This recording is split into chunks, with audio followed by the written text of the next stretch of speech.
తెలంగాణ ప్రజల ఆశయాలకి అనుగుణంగా పేదోడి కష్టం తీర్చడం కోసమని తెలంగాణ రాష్ట్రంలో ప్రజా ప్రభుత్వం, ఇందిరమ్మ ప్రభుత్వం గౌరవ ముఖ్యమంత్రి రేవంత్ రెడ్డి గారి నాయకత్వంలో పూర్తి చేసుకొని 2 సంవత్సరాలు కొద్దిగా దాటింది.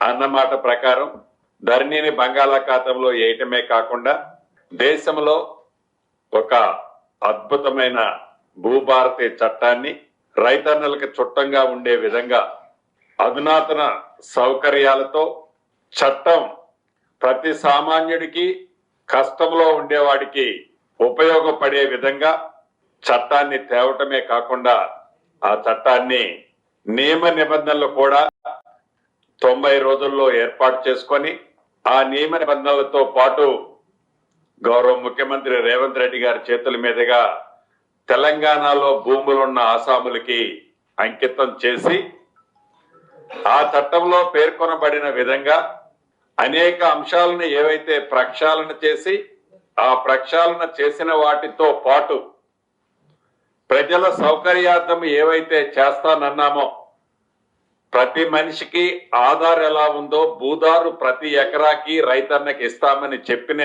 విషయం ప్రకారం రాష్ట్ర వ్యాప్తంగా ఉన్న సర్వే వ్యవస్థ సరిపోదు అని గ్రహించి అనేక రాష్ట్రాల్లో ఏ సిస్టాన్ని అడాప్ట్ చేస్తున్నారో ఆ సిస్టాల్లో ఉండే ది బెస్ట్ సిస్టాన్ని తెలంగాణ రాష్ట్రంలోకి తీసుకొచ్చి దాని ప్రకారం అప్లికేషన్లు లైసెన్స్డ్ సర్వేల కోసం ఎవరైతే అప్లై చేస్తారో అప్లై చేయమని నోటిఫికేషన్ ఇస్తే రాష్ట్ర వ్యాప్తంగా సుమారు 10,120 మంది లైసెన్స్డ్ సర్వేలుగా మేము వర్క్ చేస్తామని అప్లై చేసుకోవటం జరిగింది. ఈ 10,120 మందికి ఒకేసారి శిక్షణ ఇవ్వటం సాధ్యం కాదు కాబట్టి 2 విడతలుగా వీళ్ళకి శిక్షణ ఇచ్చే కార్యక్రమాన్ని చేపట్టి మొదటి విడతలో సుమారుగా 6,500 మందికి శిక్షణ ఇస్తే ఈ 6,500 మంది ఎవరైతే శిక్షణ పొందిన వారికి ఎగ్జామ్ పెట్టిన తర్వాత జేఎన్టీ యూనివర్సిటీ నుంచి ఎగ్జామ్ కండక్ట్ చేస్తే ఈ ఎగ్జామ్ లో కేవలం 3,511 మంది మాత్రమే పాస్ అయ్యారు. ఈ 3,511 మందికి ఏ ఆలోచనతో భూభారత్లో భూదారు కార్డు ఇస్తామని చెప్పిన మాట ప్రకారం రిక్వైర్మెంట్ ఉన్న మ్యాన్ పవర్ గా ఈ కాంట్రాక్టర్ లైసెన్సులకు సంబంధించిన ఈ 3,500 మందిని గౌరవ ముఖ్యమంత్రి రేవంత్ రెడ్డి గారి చేతుల మీదుగా ఒక పండగ వాతావరణంలో వాళ్ళందరికీ కూడా క్వాలిఫై సర్టిఫికెట్స్ తో పాటు వీళ్ళకు లైసెన్స్డ్ సర్వేర్లు అని వాళ్ళకి నియామక పత్రాలను కూడా ఇచ్చిన సంగతి మీకు తెలియంది కాదు. వీరితో పాటు మిగిలిన 3,000 మంది ఫ్రెష్ గా ట్రైనింగ్ ఇచ్చి ఫస్ట్ ఫేజ్ లో ఏదైతే 7,000 మందిలో 3,500 మంది క్వాలిఫై అయ్యారో మిగిలిన 3,500 మంది కూడా సప్లిమెంటరీ పెడితే ఈ 3,000 ఈ 3,500 ఈ 6,500లో మళ్ళీ రాష్ట్ర వ్యాప్తంగా 2,000 మంది సెలక్షన్ కావటం జరిగింది. ఆ 2,000 మందిలోనే ఇప్పుడు ఖమ్మం జిల్లాలో 47 మందికి క్వాలిఫై అయిన వారికి నియామక పత్రాలు మరికొన్ని నిమిషాల్లో ఇవ్వబోతున్నామని చెప్పడానికి సంతోషిస్తున్నాను. రమారమి ఏ భూములు సర్వే చేయాలి నిష్పక్షపాతంగా పారదర్శకంగా అనే ఆలోచనతో రాష్ట్ర ప్రభుత్వం తీసుకున్న నిర్ణయం ప్రకారం ఈ కాంట్రాక్టు లైసెన్స్డ్ సర్వేర్లు ఈ 2,000 మందితో కలిపి 5,500 మందిని ఈనాడు సెలక్షన్ చేయటం జరిగింది.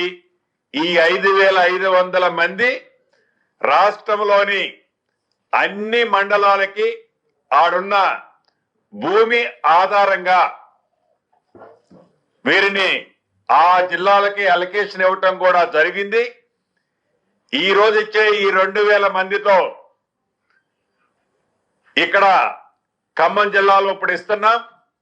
రేపు ఎల్లుండిలో రాష్ట్ర వ్యాప్తంగా ఉన్న మిగిలిన అన్ని జిల్లాలలో సెకండ్ ఫేజ్ లో క్వాలిఫై అయిన ప్రతి ఒక్క లైసెన్స్డ్ సర్వేర్ కి వారి నియామక పత్రాలను కూడా అందజేయటం జరుగుద్దని రాష్ట్ర వ్యాప్తంగా క్వాలిఫై ఉన్న లైసెన్స్డ్ సర్వేర్లకి ఈ వేదిక ద్వారా తెలియజేస్తూ ఈ ప్రభుత్వం నిష్పక్షపాతంగా పారదర్శకంగా పేదవాడు శ్రేయస్సుతో పాటు భూములున్న అసాములకి పూర్తి భద్రత కల్పించే భూభారతి చట్టం ద్వారా ఏ విప్లవాత్మకమైన మార్పులతో కొత్త చట్టం తీసుకొచ్చి ఆ చట్టం భూములున్న రైతులకి ఒక భరోసా భద్రత కల్పిస్తుందనే ఆలోచనతో తీసుకొచ్చిన దాంతో పాటు ఈ సర్వేర్లకు అందరికీ కూడా లేటెస్ట్ టెక్నాలజీతో ఉండే రోవర్స్ ఫస్ట్ ఫేజ్ 600 పీసుల్ని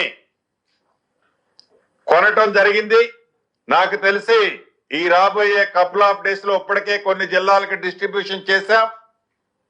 మిగిలిన జిల్లాలకు కూడా రాబోయే కొద్ది రోజుల్లో ఈ రోవర్స్ ఎక్విప్మెంట్ ఏదైతే సర్వేకి గతంలో టేబు చైను కాస్టాప్ ఏదైతే ఉందో ఆ వ్యవస్థకి పూర్తిగా ఫుల్ స్టాప్ పెట్టి రోవర్స్ సిస్టమ్ ద్వారా లేటెస్ట్ టెక్నాలజీతో ఏ ట్రైనింగ్ అయితే ఈనాడు లైసెన్స్ సర్వేర్లకు ట్రైనింగ్ ఇచ్చామో వారికి ఎక్విప్మెంట్ ని సమకూర్చే దాంట్లో కూడా రాష్ట్ర ప్రభుత్వం అన్ని చర్యలు ఇప్పటికే చేపట్టడం జరిగింది. ఇందాక అడిషనల్ కలెక్టర్ గారు చెప్పినట్లు పైలట్ గా ఇంతకు ముందే రాష్ట్ర వ్యాప్తంగా 5 రెవెన్యూ గ్రామాల్లో సర్వే చేశాం. ఏవైతే నక్షాలు లేవో అందుట్లో ఖమ్మం జిల్లాలోని మదిరి నియోజకవర్గంలోని ములుగుమాడు గ్రామం కూడా చేశాం. ఇలా రాష్ట్ర వ్యాప్తంగా 413 రెవెన్యూ గ్రామాలకు నక్షాలు లేవు. వాటిని ఫస్ట్ ఫేజ్ లో చేసే కార్యక్రమం ఆల్రెడీ చేపట్టాం. దీనితో పాటు రాబోయే రోజుల్లో ఆల్రెడీ ప్రతి జిల్లాకి 70 రెవెన్యూ గ్రామాలు ఐడెంటిఫై చేసి పంపమని రెవెన్యూ సెక్రటరీ గారికి అక్కడి నుంచి ఆదేశాలు ఇచ్చాం. ఇప్పటికే రాష్ట్ర వ్యాప్తంగా ప్రతి జిల్లాలో 70 గ్రామాలని ఐడెంటిఫై చేసి పంపటం జరిగింది. ఏవైతే ఈ లైసెన్స్డ్ సర్వేలు ఉన్నారో వీరితో పాటు ప్రభుత్వ సర్వేర్లతో కలుపుకొని ఈ లైసెన్స్డ్ సర్వేర్లు చేసిన సర్వేని జస్టిఫికేషన్ ని గవర్నమెంట్ ఎంప్లాయీగా ఉండే సర్వేర్ సర్టిఫై చేసే వ్యవస్థని ఫుల్ ఫ్లెడ్జ్ లో దాన్ని కూడా ఎస్టాబ్లిష్ చేయడం జరిగింది. మొదటి విడత ప్రతి జిల్లాలో 70 రెవెన్యూ గ్రామాలతో పాటు మళ్ళీ సెకండ్ ఫేజ్ థర్డ్ ఫేజ్ లో రాష్ట్ర వ్యాప్తంగా ఒక ప్రణాళికాబద్ధంగా వీలైనంత తొందరలో ఏ భూదారైతే ఇవ్వాలని ఈ రాష్ట్ర ప్రభుత్వం చట్టంలో చేసుకున్నామో, ఏ భూదారైతే కావాలని రైతన్నలు ఆశిస్తున్నారో విత్ మ్యాప్ తో కావాలని కోరుతున్నారో అటువంటి వారందరికీ కూడా ఈ లైసెన్స్డ్ సర్వేర్లు తప్పకుండా నిష్పక్షపాతంగా ఉపయోగపడతారని కూడా ఈ వేదిక ద్వారా రాష్ట్రంలో ఉండే భూములున్న ఆసాములకి మనస్ఫూర్తిగా తెలియజేయడానికి సంతోషిస్తున్నాను.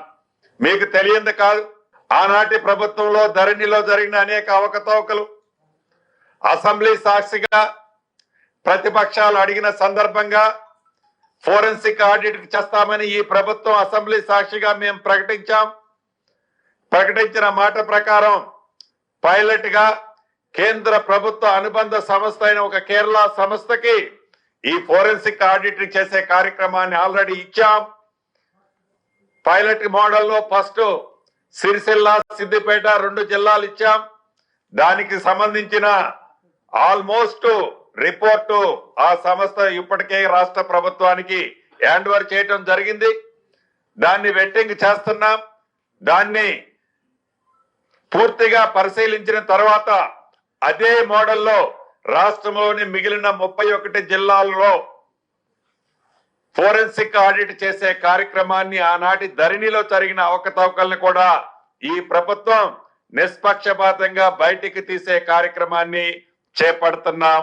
దాని ప్రధాన ఉద్దేశం పేదవాడికి చెందాల్సిన ప్రతి అంగుళం భూమి, అది ప్రభుత్వ భూమి, ఎక్కడా కూడా ఫోర్గో కావద్దన్నదే ఈ ప్రభుత్వం యొక్క ఆలోచన, లక్ష్యమని కూడా రాష్ట్రంలో ఉండే నా పేద ప్రజలందరికీ ఈ వేదిక ద్వారా తెలియజేస్తున్నాను. అంతేకాదు, ఆ రోజు ధరణిలో సామాన్య ప్రజలకు జరిగిన ఇబ్బందులు ఈ భూభారతి ద్వారా డీసెంట్రలైజేషన్ చేసి ఎంఆర్ఓ స్థాయి నుంచి అన్ని ఆనాడు కలెక్టర్ లాగిన్లోనే ఉండేవి, వాటన్నిటినీ డీసెంట్రలైజేషన్ చేసి కింద వారి వారి స్థాయిలను బట్టి పనులు కూడా విభజించిన కారణంగా రాష్ట్రంలో చాలా వరకు ఈ సమస్యలు ఇప్పుడిప్పుడే స్ట్రీమ్ లైన్ లోకి వస్తున్నది. భవిష్యత్తులో వీటిలో ఉన్న చిన్న చిన్న అవకతవకలను కూడా తప్పకుండా ఈ ప్రభుత్వం ఉక్కు పాదంతో స్ట్రీమ్ లైన్ చేస్తదని కూడా రాష్ట్రంలో ఉండే రైతన్నల పక్షాన మరొక్కసారి నీ వేదిక ద్వారా తెలియజేస్తున్నాను.